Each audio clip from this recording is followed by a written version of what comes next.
Hello everyone, hope you're doing well and fine. Today I'm going to show you guys how to Bitfinex. So first of all, what you have to do is simply sign up or sign into your account. In order to sign up, simply go to the website and then what you have to do is click on sign up.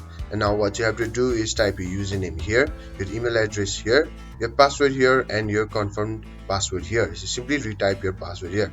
Now what you have to do is simply tick on this option that is called I confirm that I have specified a strong and unique password not used for anything other than for my Bitfinex account. Simply click on this option and then what you have to do is simply type the captcha text that is shown here.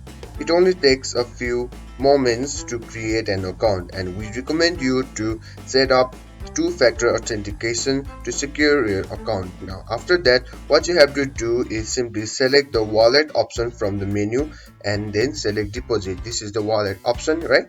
Simply click on it and you will see these options. Simply what you have to do is simply click on deposit. Now after clicking on deposit, you will see a window like this. Here you'll get the option to deposit with cards or deposit with bank wire. What you have to do is simply select one of them. If you choose payment cards, you will see an option like this. Now what you have to do is simply select the processor, right? Simply select the processor, the currency, the exchange wallet and check the consent box to proceed, right?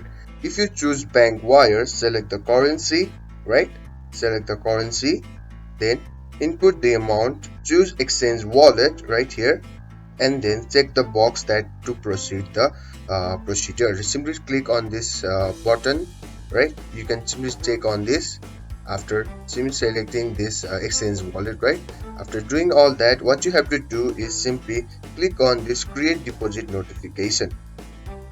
If you have other crypto on your wallet, you can also trade them for Bitcoin. So there you have it. If you found this video helpful, please give it a thumbs up and don't forget to subscribe for more tutorials. Comment down your thoughts and until then, goodbye.